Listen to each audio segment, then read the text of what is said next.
tipping point, and that's exactly why we have now traveled to one of the hot spots on the southern border to see firsthand just how badly things are unraveling.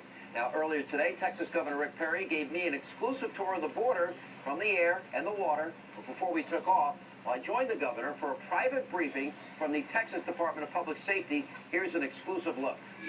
Welcome to the front line of unsecured border, because you're about to go on the river, you're about to go on the air, and you're going to pinch yourself a couple of times to come back to the fact that you're in America, because a lot of stuff you're going to be seeing that you're dealing with almost looks like you're sometimes dealing with Middle Eastern, conflicts. 98% of our undocumented aliens that are apprehended along the Texas border occurs here in the Rio Grande Valley.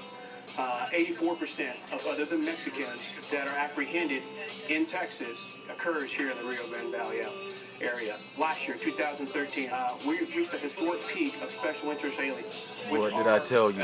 Sorry, but I told you they was going to go to the Rio Grande. Check out the Devin Man on YouTube, baby. This is why the conversations that we're picking up with ISIS, I told you, these people are sick in the head.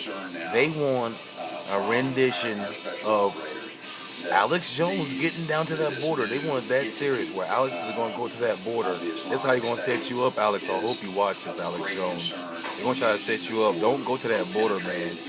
Alex, physically, don't go to that border. They're going to try to get you like on Davy Crockett, false flag, shooting somebody, and then it's all hell is going to break loose. That's just for Alex Jones, and I just don't go, but I don't have a good feeling for this. 642,000 crimes in 7 years have an orchestra that we have brave men and women that are literally using military tactics to fight what they consider to be cartels. You hear that? That is a huge story. Alex, don't go to that border, brother. The professionals that work on this border every day, Devin they Man put their live. lives on the line. And they've given good intel, they've given good information back to the administration. And all too often, it has landed on deaf ears, or there is a level of ineptitude that is of great concern to me. I don't know which one it is, but the fact is, the president coming to the border, when the president of the United States shows up somewhere, everyone pays attention. And that's my point to him yesterday, is that this isn't about politics. It's about showing the American people that you care, that you understand, and that you have an interest in solving the solution, or solving the problem.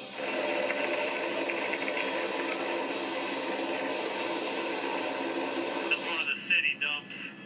Where they're burning right there? Yeah, it's a city dump. And is that Mexico or is that the U.S.? That's Mexico right there. Okay. We are right on the border. One of the things we asked for some years ago, Sean, was for the United States Navy to send some of their vessels that they have on the Gulf Coast into the Rio Grande, because it's a navigable stream for the greater part of it, particularly through this 300-mile southern sector. If you've got a load of drugs over there on 83, then you'll turn and drive just as fast and as hard as you can and literally drive the vehicle into the Rio Grande. The driver will get out and swim across, and at that particular point in time, he's safe. Now, they probably lost their load of dope, but that's a tactic that we've seen. I don't know if it's used as much now as it did a couple of years ago. There's some logic to the strategic fencing works in these metropolitan areas and in these very high trafficked areas. We know where they are. You build the fencing, and that makes sense. The simplistic thought of, well, let's just build a fence from Brownsville to El Paso and that will take care of it, is bad use of money, and it's also not that effective. Is it a better use of our time to have drones flying up and down that very, very desolate part of West Texas out there, and have enough agents to respond immediately? And you can have the aviation assets to drop a SWAT team in very quickly. Now, that's the way you need to deal with it, in my opinion. We just need the federal government's participation in this. But here's strategic fencing right here. Okay, see the fencing right there?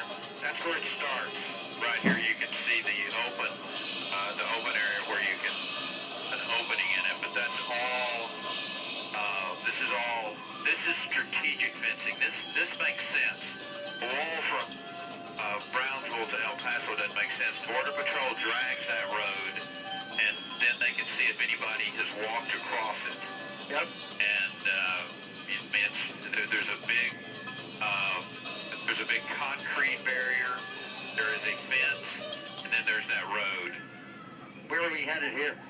This is Enzeldus Dam area where you're going to get We're fixing to transport over to the boats. Now, these boats are really a highly technical piece of fighting equipment. They got four dual 60s on each corner. They're Kevlar plated. They've got three 300 horse, and they can run in 12 inches of water. They've made a difference on the river. Yeah, they made a real difference.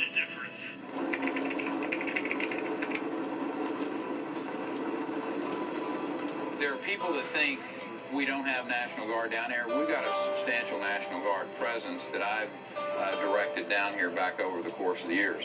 But in addition to them, that 1,000 number National Guard that we keep asking for is what's so important. When you add that 1,000 National Guard troops, the visual of that is what's so powerful. And that is what gets sent to Central America very quickly, is that, you know what, this border is not for us anymore. We can't just come across anymore. And it allows the Border Patrol to get back to doing what the Border Patrol does and does best, which is interdict all these criminal activities. That's the goal here, is to impress upon the President, impress upon the administration, impress upon Washington that if you want to secure the border of this country, you can. That's the first step in dealing with the humanitarian crisis, because if you don't staunch the flow, then it's just only going to get worse. So boots on the ground, drones in the air, strategic fencing that you saw out of the helicopter, those three things will secure this border. All right, so first of all, these boats fly. What do you got? We got triple 300. Triple 300. Yeah, you got 900 horsepower. That jack plate will come up. It'll operate into 12 inches of water, and that's why this becomes a very, very usable type of a vessel. And so almost anywhere in the Rio Grande now, we can operate. We realized that we weren't going to get the support from the federal government, so we had to do something. You know, we made requests with the Navy before to come in, and you know, this is an international border. Why shouldn't the Navy be in here with a show of force? What's amazing is these guys were pointing out to me different areas where literally you see a path, and there are different paths where obviously corridors that are well-known, and these are corridors that have been used for years and years. Yeah. I mean, this problem is not new from the standpoint of people penetrating illegally across the country, or across from Mexico into our country. What's new is this mass of young people that are used as a feint, as a distraction for our Border Patrol, instead of doing what they're supposed to be doing, which is interdicting drugs, stopping illegal activities, pushing back on the drug cartels. look at this boat behind me. It's well armed. Yeah. It is, and I was asking some of the guys if they've had to fire or have been fired upon. Some boats have been fired upon. I suggest to you probably all of them have been. You need to have this type of deterrent, because I mean, the last thing you want to be is outgunned by the drug cartels, and we were historically. And coming up, Texas Governor Rick Perry will join me on set to talk more about what we saw on that exclusive border tour. Plus, he'll explain why he believes that the president should have been on that chopper and on that boat. With more coming up this later today. And then also we'll speak directly with a local Border Patrol agent. Does he believe he's getting all the tools that he needs from the Obama administration to put an end to this crisis? That important interview is still ahead as Hannity and this investigation continues. Chaos on the border, straight ahead. The sage